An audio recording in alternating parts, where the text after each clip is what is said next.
Alright, so let's talk a little bit about Jayce. These are going to be my observations based on quite a bit of testing that we just did. And I'm going to have quite a bit to say about this guy because he is... I should probably move so I can actually center this and show you guys his awesome artwork.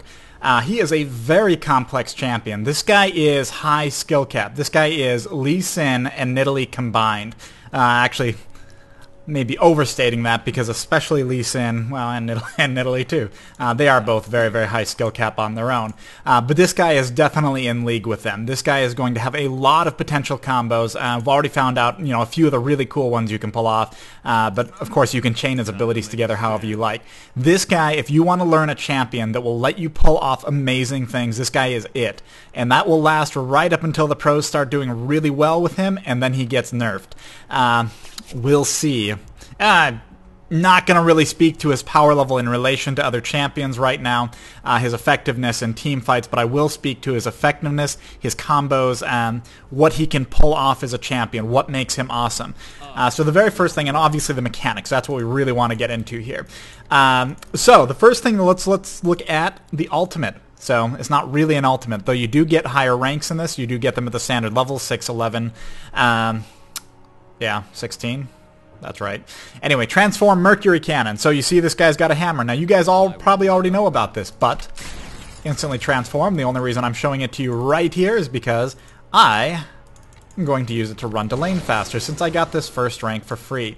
It's on a 6-second cooldown, stays on a 6-second cooldown. Obviously those numbers could be changed at any point, which is why I don't mention them in things like the don't feed, but I'll go ahead and mention it here. 6-second cooldown. It does get reduced with cooldown reduction. You can get it down to 3.6 seconds, which is kind of impressive. Let's go ahead and get into the next thing while we're here, and I need to get a few ranks in my abilities here. So the next cool thing, this guy has a very fast attack animation. Very fast projectile speed. So think like Corki, maybe not quite as good as Corki, but not too far off. I also am not doing a whole lot of damage, but oh well. Very fast attack animation. Makes him very, very good, not just for his ability to last hit effectively. And if I had any runes, if I had any masteries, or if I had a Doran's Blade or anything, I would be last hitting a little better than I am right now. Oh well, don't worry about it too much, because I guarantee you this guy will be a good farmer. Now here's the thing, with that fast projectile, with that fast animation, that's going to make it easier to last hit and everything, but he does have a short range. This is his ranged attack form, so he can go into a melee form too. And the melee form is a little slower to swing, a little slower to last hit with, and obviously you're putting yourself in more of a risky position by walking up and using melee swings to last hit. Though you do get a damage bonus for switching over to do that. So I'll explain that a little later. Anyway, where am I going with this? The thing is, he has a 500 attack range. That is on the low end for an AD carry. So that suggests that we may not be seeing this guy always played as an AD carry, or at least not as a classic ranged AD carry in the sense that we think of them.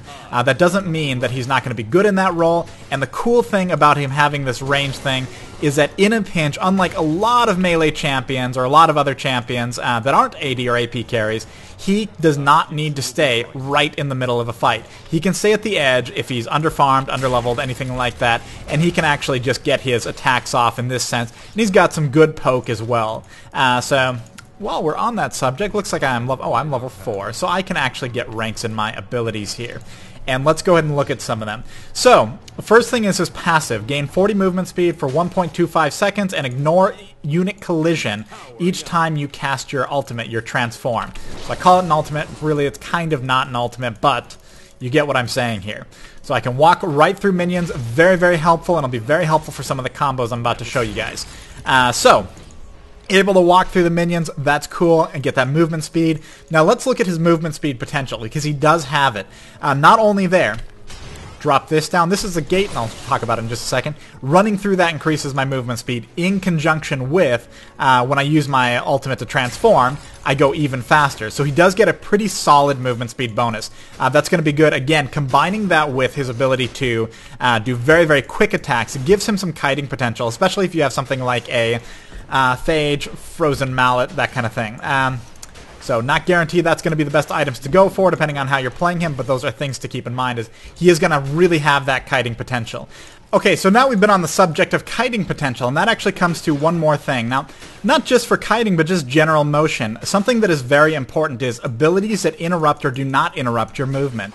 And a lot of champions, this can actually hinder you quite a bit, even if they otherwise look like very, very solid champions for a situation. The fact that they have to stop and actually animate their cast is important. So let's look at how our friend here plays out with this.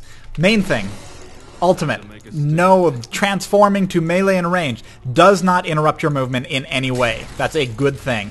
Next thing, drop the gate, which increases your movement speed, does not interrupt your movement in any way. Here's a little attack speed buff. We'll get into what this does. Does not interrupt your movement in any way. And then let's look at the Q. That does, very briefly, but it does importantly interrupt your movement to cast that Q. So the Q is a little projectile, and there's a few cool things with that, and we are going to get into that. Anyway, going into melee form, you have an AoE as your W. Does not interrupt your movement. And then your Q and your E, because of the way they work, it doesn't really matter that they interrupt your movement just a little bit. One of them jumps you to your target, the other one knocks your target away. But as far as practical mobility, this guy has it. He does not really get interrupted in movement by too much other than his Q. You will have to keep that in mind with his Q in those really tight situations, but it is just something to keep in mind. Okay, so while we're on this, let's go ahead and jump to the next subject, which is going to be the actual abilities. Now, I will say up front, the abilities all behaved exactly how I expected them to with spell shields, which is actually pretty unusual. I feel like some of the recent champions, the spell shields, have not been working the way you'd expect. But this one, every single one of them works pretty much exactly the way I expect. So, let's see. Wouldn't matter on the W because that's just an attack speed increase. Gate doesn't matter because that's for allies. The Q will be blocked by a spell shield. Obviously, we don't have Sivir in here, so he can't really spell shield this. Unless he goes and buys a Vantry Veil. Obviously, this does not have anything to do with spell shield because it's a self buff. However, this will not be blocked by spell shield. Just a passive AoE that does damage around you for a few seconds. So that is not blocked by spell shield. It will still deal damage to somebody with a spell shield active. Okay, and then your E will be blocked by a spell shield. Here's the E just real quick. And the Q, the damage will be blocked by a spell shield, and the slow component of it will be blocked by a spell shield. But you will still get to your target. So basically it's operating the way we expect things to operate with spell shield. That's a good thing. It means when I do the don't feed, when you're asking about what spell shield does and doesn't do, I can tell you that it just does exactly what we expect it to do, and so I'm not going to add it to the don't feed. Come down to that time. Alright, so let's get into a little bit more of the abilities. Let's start with his level 1 ability, which again, calling it an ultimate, but it's really not quite an ultimate. It's kind of its own little thing. Transform Mercury Cannon. So, when we are in our melee form, which we are right now, transform the Mercury Hammer into the Mercury Cannon, gaining new abilities and range attacks. It just switches your abilities out, that's all it's saying. The next attack in Cannon stance reduces the enemy in armor and magic resist by 15% for 5 seconds. Switch over. I have reduced their magic resist. Cool. Okay. Switch back over. Oh, and I actually should have stayed over there because we'll have to wait just a couple seconds now. I'm always ready. This is my lovely wife here, keeping this lane nice and pushed so we don't lose out on our towers and wind up having a game we can't keep recording in. Okay. Let's read this. Oh wait, wrong one. Let's read this. Transform to Mercury Cannon. So this is going from range to melee. Transforms the Mercury Hammer into the Mercury Cannon, gaining new... What? Wait a second, I'm in range right now. Eyes on the horizon. This trolling me. It can't be called a cannon. Well, anyway. Gaining new... Wait. Transforms the Mercury Cannon into the Mercury Hammer, gaining new abilities. Oh, that's right. And 15 armor and magic resist. So you gain some armor and magic resist while you are in the hammer form. That's pretty cool. Okay, the next attack in hammer stance deals an additional 60, in this case, magic damage. So here's something of note. Let's see if I can pull this off. Well, I can pull it off. Let's see if I can get back out after I do. And we're going straight for it. If you notice there, oh, I'm not going to make it. I am not going to make it. Oh no, I am going to make it. Haha! I have health potions. Anyway, cool thing is, when you switch over, so you get extra damage on your next attack with your R. when you switch into hammer form. So it only happens once, as soon as you switch. The switching is free, so it's not going to cost you anything to do it. It just costs you your ability to do ranged attacks. And it does switch out all your abilities and everything, but it works on towers. The magic damage is applied to the tower, and that's where you see things like magic resist on a tower actually come into play. It's very rare to have magic damage work on a tower, but it does work on some of these on next hit things, abilities. So there you go. Mechanically, your R, you can use it on towers. Good to know. The other thing is, obviously, in his range form, Hypercharge gains a burst of energy. Well, let's see. I'll get back to this. This helps on towers too. That's all I'm trying to say here. All right. Let's look at our abilities here. So we've covered the ultimate. We've covered the passive. Let's look at... Start in hammer form, we'll just go here. Leap to an enemy, dealing 65 plus 8 physical damage to enemies and slowing them by 35% for 2 seconds. Very straightforward ability. It's not a huge range. Now, one of the things is, if you're using SmartCast range indicators or you are just generally not using SmartCast, one of the cool things is that while you're in melee form, your aura is actually gold when you're in hammer form. It's when you go into cannon form that it goes to blue. So that's a quick indicator of which form you're in. So this is a range on your Q, how far you can jump to hit an enemy. It's not a whole lot of damage when you land on them. It really isn't. But it does get followed up with another attack very, very quickly. So you're going to get your damage out regardless, but the main thing you're using that for is the slow. Okay, and obviously the gap closer, getting right onto somebody. Something important to note, it's always important to note, this will not allow you to escape unless you have an opponent behind you. So that's something you must keep in mind. Obviously, if you're going against them, don't put yourself behind. Don't put yourself behind a Jayce so they have an escape.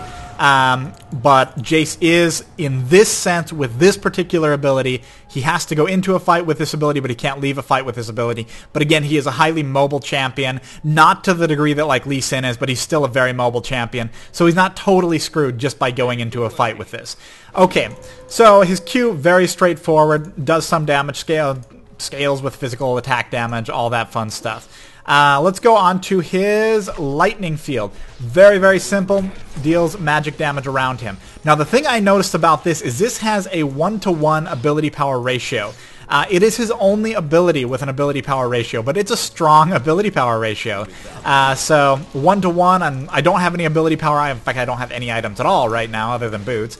But I'm not going to be building any ability power items just because of this one ability. But anyway, over the course of 4 seconds... you're going to deal 170 plus ability power magic damage at this rank. This is rank 2.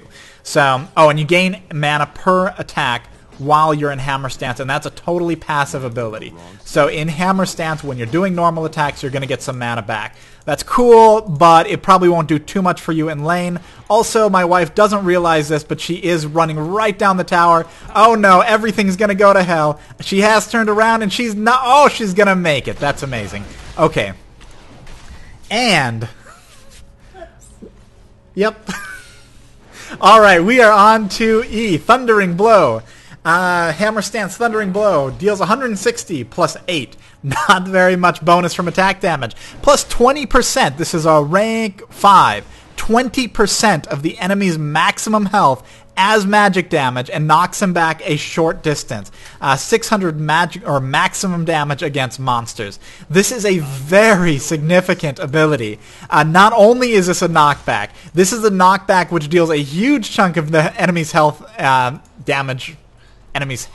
damage in one swing. Very quick once we're on somebody, so let's go ahead and... Unfortunately, I'm just going to outright kill these. We have to wait for my wife to get back to actually give an example of this because this is a lot of damage. Anyway, doesn't seem to scale very strongly, but again, very strong ability. I mean, it scales wonderfully, I should say that. Scales with enemies' health, etc. But as far as the flat damage on it, not too much. So you see, that's a big chunk of his health. Right there. So... anyway, we'll get into that because that comes into play in his combos. Really comes into play. If you have a melee... well, I'll just wait. It's better to talk about this in the combos. So actually, while we're on the note, I did get a level up. So let's see. Transform Mercury Cannon, no cost. Upgrading this will increase armor and magic resistance shred. So it's going to go from... did I not cover that? I didn't cover... no, I did cover it. Reduces armor and magic resist for 15%, whatever. Now it's going to be 20%. As soon as I do my first attack after coming into range form. So right there. I've just reduced his armor and magic resist on that first attack. And I won't get it again until I actually switch. So, anyway, what else are we going to see out of here?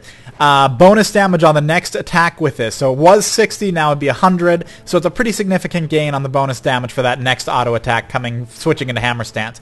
And then bonus armor and magic resist passively while I'm in magic or hammer form. So the thing about hammer form, if it isn't already obvious, it's a little more survivable with that passive, with that extra armor and magic resist.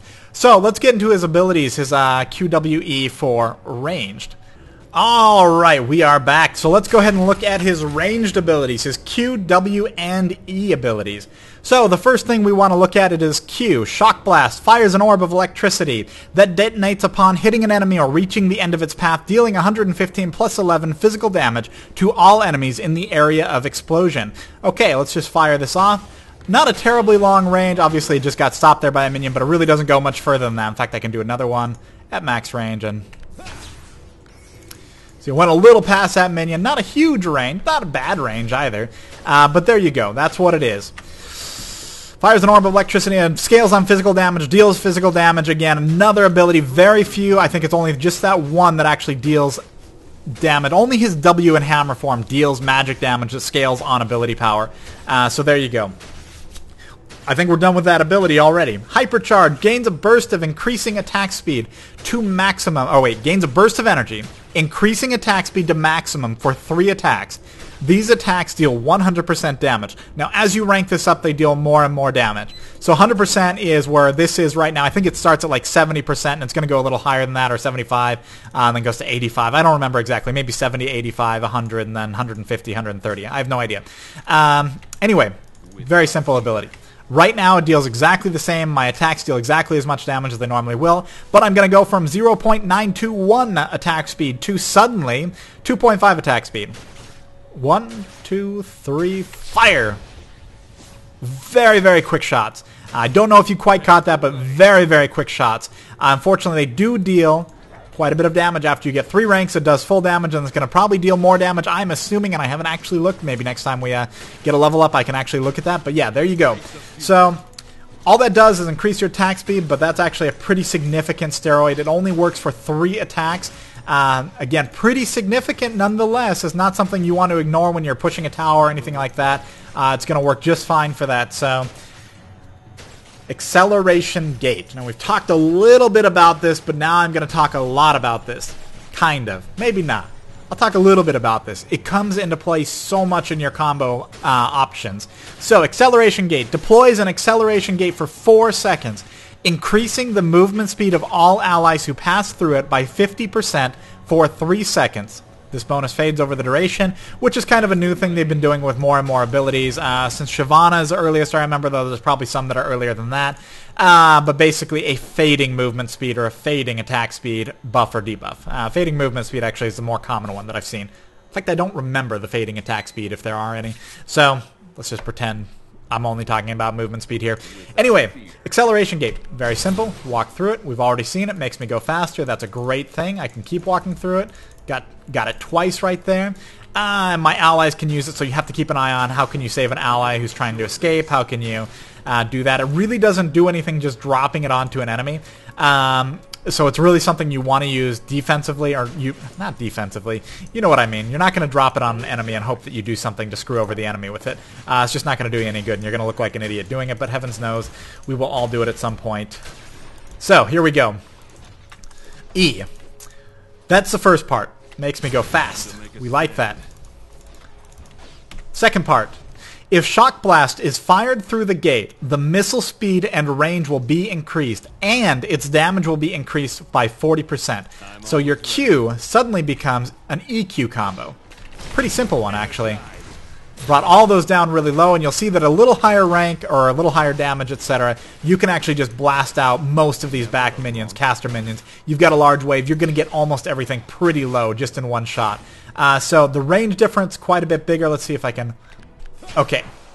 So there's the normal range, and here we go. Let's get a long-range nuke here. That is a long range. That's a real long range. Okay, well there it is. That's an actual good example. I tried it too close to the first few times. And there you go. So, anyway, it makes the damage go quite a bit higher. Range and speed of the missile go quite a bit higher. This is great for initiating a chase. So now we need to get into some of the combos, which is actually kind of the why this guy is going to be so amazing to play. And so frustrating to play against if they're really good. Alright, so let's talk about our friendly Warwick here. This is our first combo that we're going to discuss. This one's pretty simple. You're playing range. Melee walks up onto you. You do not want to deal with this melee right now. Say they're pretty low, but you're pretty low too. You do not want to deal with this very quickly. So what we're going to do is we're going to transform, and then we're going to W to get just a couple ticks of damage. You don't have to do the W, but honestly, if you have a lot of mana, why not, right? You'll get a couple ticks of damage out on them, and it doesn't cost you anything to do. So we're going to transform. We're going to do our W AoE, which is the melee form AoE that deals periodic damage, whatever. It's already implied here. And then we're going to Q to slow them. And then we're going to E to knock them back. So we're going to get quite a bit of damage out very quickly. And we're also getting bonus damage on our stance switch here. So let's go ahead and do this whole thing real quick.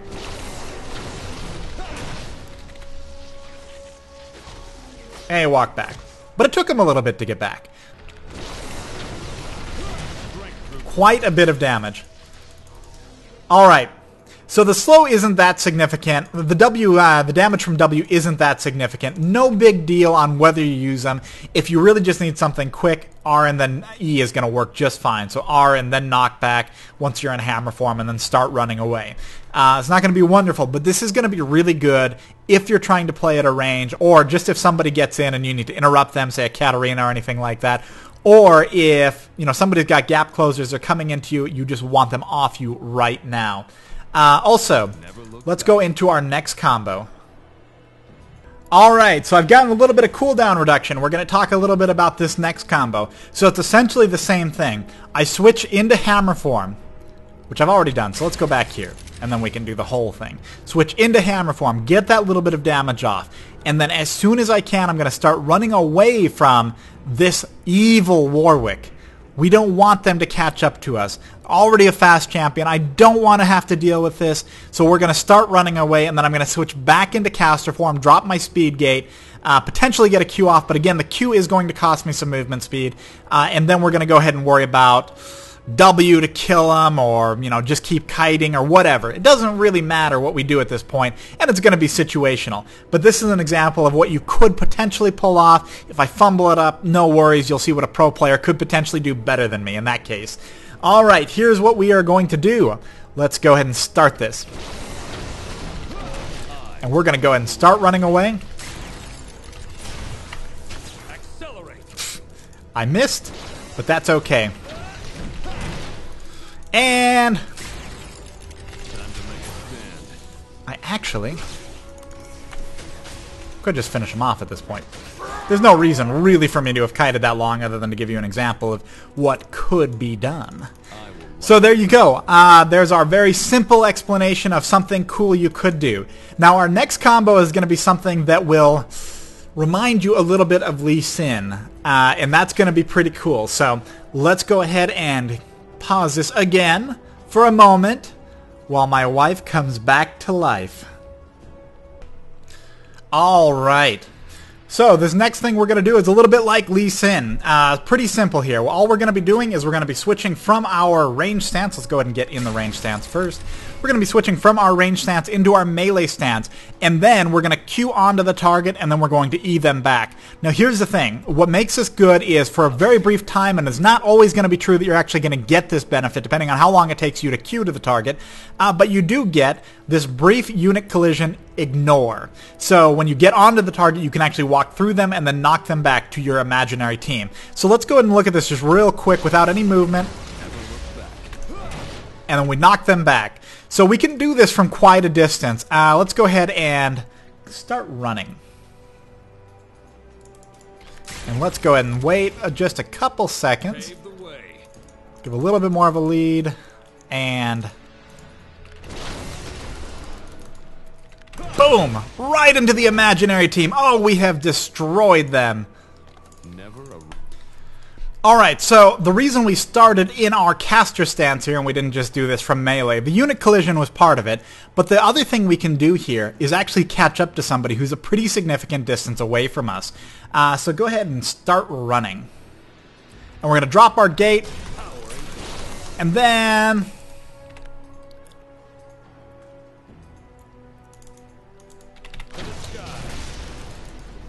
boom! Ow! Trying to murder me. And there's our E. That did nothing because I did not run through it at all.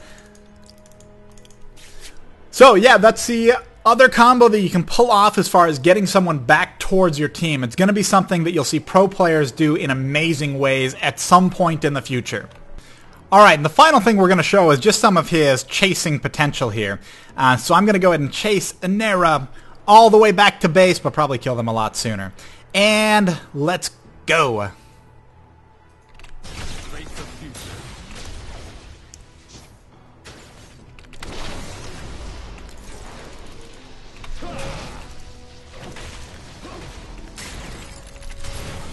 will light our path.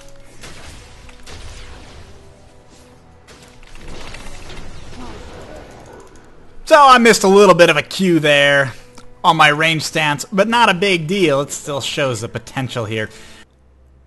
Alright, so let's talk a little bit more about Jayce and just kind of finish this up. A few things that I've observed and a few things that I think about this champion. Like I said very early on, I think this champion will be amazing. I think it genuinely will be amazing. Now, the numbers might be a little low. I don't know. They might be a little high. I'm not even comparing it to anything, so I'm not implying that they might be low. I don't know how the numbers are going to stack up. His ability kit is amazing, and I think we're going to see pro players pull off just amazing things with this guy. I do think that if he is too well done, he is going to get nerfed, because that has been the process for champions like Lee Sin. Lee Sin being a great example of a champion who was nerfed when people started to play him really well. So, I'm a little worried about that, but on the other hand, this is a really cool, well-designed champion, probably the most complex that Riot has ever made for League of Legends. Again, I may be understating, because Lee Sin, again, is a good example. Nidalee, to a degree, is a good example of two champions that are very high skill cap and operate somewhat similarly to this. But I do think this guy might actually edge them out in terms of his actual potential and his awesomeness and his skill cap. Now, skill cap does not refer to how amazing he is. It doesn't refer to what you need to be able to... the skill you need to actually be able to play him effectively, but just how well you can play him, how much better and better and better you can keep learning this champion. That's what I'm referring to. So I don't think it'll be too hard just to pick up and play and enjoy. Easy to learn, hard to master, that kind of thing. I think this guy is just a phenomenal example of good design. Again, hoping that he doesn't get nerfed too hard in the future, or that his numbers are actually okay. We'll see. So anyway, I also do not have any suggestion of where he is going to be best in the game, because in terms of, like, is he going to be a bruiser top, is he going to be a good solo top, is he going to be a good AD carry, is he going to be a good mid, etc. He is highly physical damage, so it may not be the best idea to have him mid, just because of the current meta where you usually have an AP mid, but that's not always true. And it seems like he is particularly good when he has room to work. So mid actually is a shorter lane, so I'm not sure that he'll be the strongest at mid, but I do think he'll be very strong at top, and I do think he'll be very strong at bot. I don't know his jungling numbers, how well he's going to be. Obviously, that's something you want to look at someone like Stonewall008 to see what kind of numbers he puts out, what kind of speed he puts out in the jungle. He does seem like he'd be a very, very strong ganker, especially with the movement speed that he gives his allies. It'd be pretty scary to see and the knockback as well. It'd be pretty scary to see a Jayce coming at you. So that's just something that jumps to my mind. I really don't know how he's going to be best. I also don't know how it's going to be best to build him, whether you're going to build him more bruisery, or whether you're going to build him more as an AD carry. I think that's really just going to be dependent on who you're playing against, and where you're playing in the game, you know, how your team comp is, etc.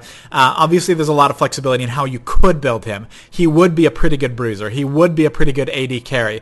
He's not necessarily going to be the best at those roles, but because he has so much potential and so much much utility. He's going to be strong as a champion, period. Just having him on your team is probably going to be a net benefit if the player playing him actually knows what he's doing and is actually fairly competent with him. So yeah, and just a tip that comes to mind, like one thing that comes to mind about playing him. These are the kind of things that I try to think about when I'm working on a don't feed.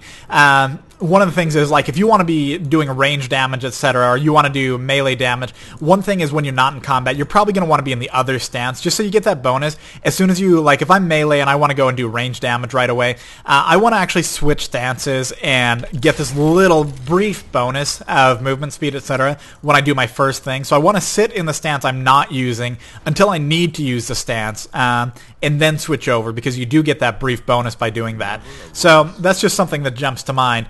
As far as what you're actually going to build on him, so, you know, how you build him, I'm not sure. I'm sure attack damage is going to work wonderfully on him. I don't really think that anybody's going to pull off a really amazing ability power build. Again, that just buffs his W, the damage aura on it. You could do it if you really want to build him tanky and you want to get some hybrid, or you have some items that are just naturally going to give you ability power. You could do that, but I don't think anybody's going to be as effective with him as ability power as AD. I don't think that's going to happen. And another thing is, I don't think you should totally ignore attack speed, and I could be wrong on that. The reason I say that is the inclination is going to be hypercharge, gains a burst of increasing attack speed for 3 attacks. So you get max attack speed for 3 attacks every, I don't know what it goes down to. It went down to 12. So it probably goes down to like 10 or 8 or whatever. I'm not sure. Yeah, anyway.